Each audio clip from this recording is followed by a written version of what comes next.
Welcome back to another episode of Star Wars Galaxy of Heroes. As always, it's me, the Smithie D. There has been a great disturbance within the Force. First, we got R2D2, and second, we got a major bug fix to Darth Maul. The first bug fix was where Darth Maul was receiving half steal on dodged attacks. So what this was, when Maul attacked on a character with foresight, or even if that character that Maul did attack dodged, he would be receiving heals through half steal. The second bug fix, that his potency was calculating way too high, which was allowing him consistently to apply daze 90% of the time. So where does that leave Maul now? R2D2 has made his impact as a character that can stop Zeta Maul teams evade on the offense. On the defense, however, R2D2 opens with smoke screens and his cooldowns can still be manipulated by Nihilus. He's kind of like a Kylo Ren, so to speak, works great on the offense, but doesn't do really what you need him to do on the defense. Kylo Ren was a direct counter to the Zeta Vader. If we do remember, when he had that rework, most arenas were plagued with Vaders. Kylo Ren didn't change that. It wasn't Kylo Ren that changed that transition from Vader to over to Maul or Rex. I was one of those guys that used to run a Zeta Maul in the arena in the Vader era, where Vaders were everywhere, and I can tell you from my experience that it wasn't Maul lead that changed the transition. A Zeta Vader lead relied heavily on fast mods, a fast TIE Fighter pilot, and a very decent Boba Fett. I used to run Maul with Kylo Ren, and I did consistently make my payout and stay in the top 5. The release of Nihilus changed everything. The arena as we know it completely changed. If we look at every viable Maul team, Rex team, or any top tier team, they all share the same thing. They all contain an elite character called Darth Nihilus. He does exactly the same thing on the offense, on the defense, and will do the same thing in every team of the game. This makes this character a huge influence of the meta, and its shape, even a 3-star Nihilus is arena viable. I think it's quite safe to say that we're probably not going to be getting any more Sith in this game for a while. So that leaves us with First Order, Resistance, Jedi, Rebels, Droids, Republic, and Empire. R2D2 has synergy with 4 of the factions mentioned, and in my opinion, he will have a greater purpose with future character releases. Today he is an anti-evasion character, tomorrow he could be the important component to all 4 of the factions mentioned.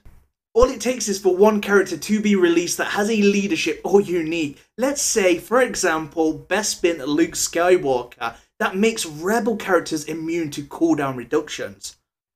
This would automatically make this character a grade A meta character, and Nihilus would lose his place among the top tier teams.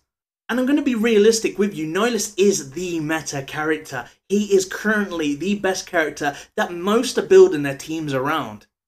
So this brings me to something that is mentioned quite a lot, that Nihilus lead is going to be the next big thing and he's going to be the meta. In my opinion, I would 100% say that Nihilus lead is not going to be the meta, but it will definitely be a viable team, or a team that can at least counter certain aspects in the arena. The advice that I'm going to go over now could possibly save you some time and resources if you are planning to build a Nihilus lead team. Nihilus is currently being investigated within the bug section of the EA official forums for his Force drain through Tenacity Up. If the current mechanic is changed, could mean that this character will no longer be able to increase cooldowns through Tenacity Up. As devastating as this could be, changing a mechanic on such a great character, but it is nowhere near the scale that it could be if you do build an entire team behind a Nihilus leadership. A Nihilus leadership is not a cheap transition, as this requires mods that are not critical chance or critical damage. Myself personally, I'm going to wait until CG decide if he is working as intended or he is indeed a bug. But for the purpose of this topic, let's say that we ignore that element and look into the viability of the Nihilus leadership in today's arena. So if you are unfamiliar what the Nihilus leadership is, I'm going to explain it to you right now. So to get the best out of the Nihilus leadership, you are going to need to Zeta it, so you're getting 150% half steal. The leadership is called Lord of Hunger. Sith allies gain 60% offense and 150% half steal. Sith allies lose all protection and gain that much max health. Sith allies are immune to healing effects that aren't half steal and cannot score critical hits. So what this leadership means that the Sith character's protection will now turn into health. Let's say Darth Nihilus has a 20,000 health and a 30,000 protection. Under this leadership, Nihilus will now have a combined health of 50,000 and 0 protection. The Sith under this leadership cannot heal other than health steal, and they cannot score critical hits. Rex leads get turn meter from critical hits. General Kenobi only taunts on allies receiving critical hits. Zeta Barris's unique heals on critical hits. Sharut and Baze get heal over time from critical hits. This leadership does affect these teams directly and is a great counter. However, you will beat them on the offense, but they will also be able to beat you on the defense. To make your Nihilus team arena viable, you're going to need to have a collection of Dooku, Zeta SWGOH, Sith Assassin, Sith Trooper, Emperor Palpatine, Maul and General Kenobi. A Nihilus lead suffers mostly from not having a decent cleanser.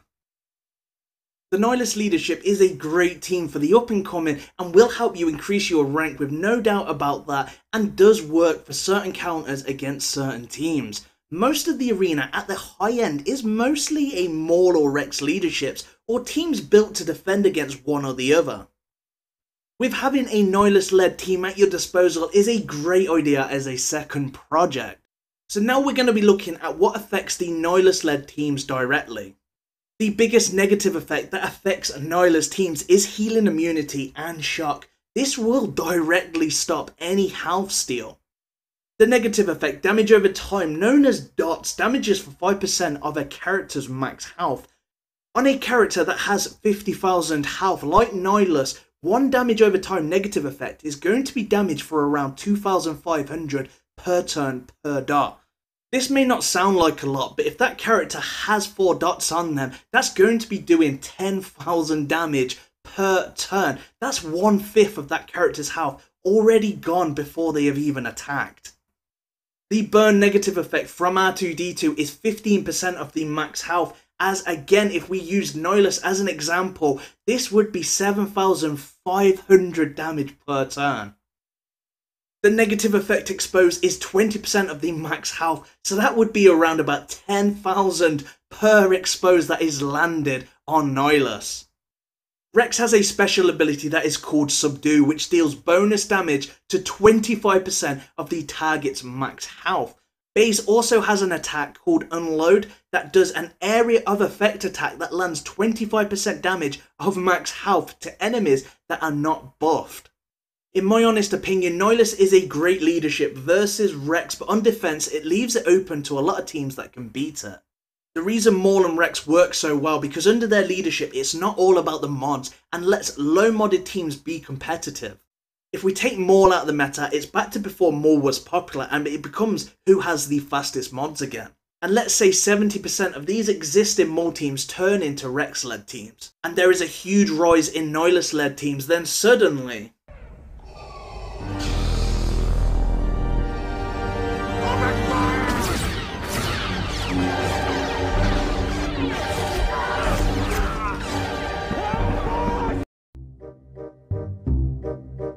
that's right guys, if your arena turned into fully Rex lead teams and Nihilus teams, there will be one leadership that will have the power to dominate both of them and shape another meta.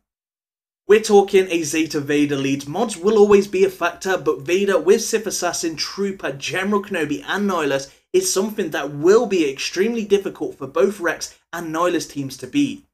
Most of us all have a Zeta Vader somewhere waiting for his return. We do also have a new fan favourite coming in June, and they could completely change the arena and create their own meta. My advice to you would be to continue what you're doing, and if you are running a Rex or planning, that's a good call for now. If you are coming into a Zeta Maul, it may be best for you to think about what transition looks promising for you.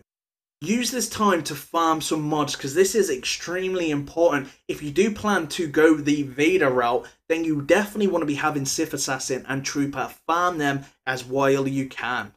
I honestly don't think currently that Nihilus will be the meta because there is so much against him that can defeat that team. On my arena shard, if everybody started moving over to a Nihilus lead, I definitely would be going for Vader because Vader does outdo Nihilus. With this game, you want to build as many viable squads as possible and keep building them. So what is your thoughts? What does your arena currently look like? Do you agree or disagree with my opinion on the meta? Let me know in the comments below. Thank you very much for watching. I'm the Smithie D. May the force be with you always.